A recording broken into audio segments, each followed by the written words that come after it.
If you remember from my previous video, I used a pruned apple branch to craft a couple of coffee mugs. This time I'm using a smaller branch from the same pruning to create a wooden cooking spoon. The design of the spoon is special. It's crafted to make cooking easier and more efficient.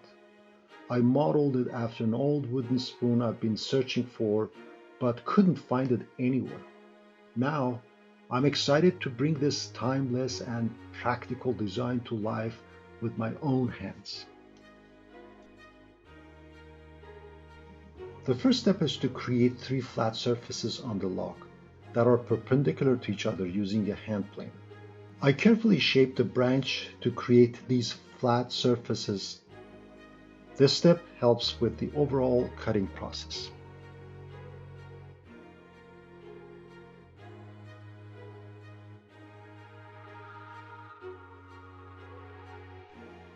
Note that apple wood is not only strong and durable but also carries a unique character with its natural grain and subtle fragrances that makes it ideal for kitchen utensils.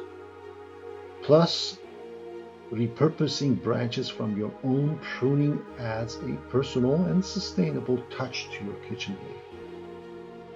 Once the flat surfaces are ready, I'll use a bandsaw, or even if you don't have a bandsaw, you can use a handsaw to cut the log in half.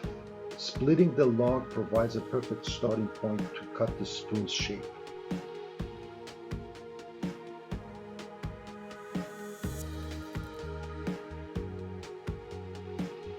Next, I carefully draw the shape of the desired spoon onto the cut logs. This step is critical for defining the size and design of the spoon, ensuring that the final product is both functional and aesthetically pleasing. With the outline in place, the log is ready for the next step, which is rough cutting. Using a saw, I'll cut out the spoon's shape to the best of my ability. Following the drawing outline as closely as possible, this rough cut sets the foundation for the carving and smoothing process, where the spoon will begin to take its final shape.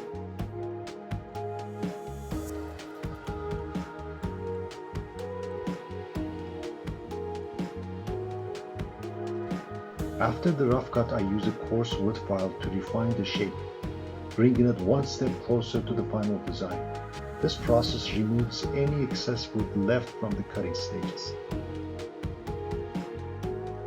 To speed up the process and remove more wood, I switch to a power file bit. This tool allows me to quickly refine the shape and get even closer to the rough final design. It is especially helpful for removing material in hard-to-reach places and achieving smoother transition between the bowl and the handle. As you may already know, the rough cutouts of the spoons are soaking wet due to the fresh wood. To prepare them for the next step, I'll place them on an air vent to dry for a few days. This ensures the wood is stable and ready for the detailed carving and finishing process. After a few days of drying, I checked the spoons and they are now fully dried out. This marks the beginning of the sanding process. I use all kinds of sanding tools to gradually smooth out the surface and refine the spoon's details.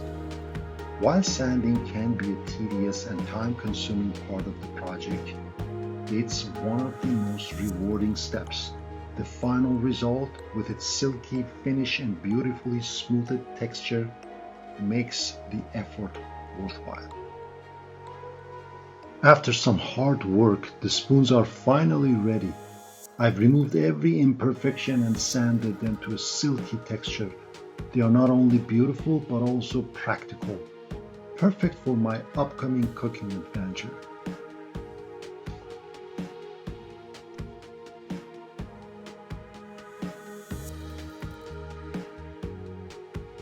Needless to remind you, we've completely transformed this material from its natural form as a rough apple branch to a beautifully crafted wooden cooking spoon. This journey from branch to finished spoon embodies the beauty of turning nature's raw form into something both functional and artistic. Ready to join me in my cooking adventures?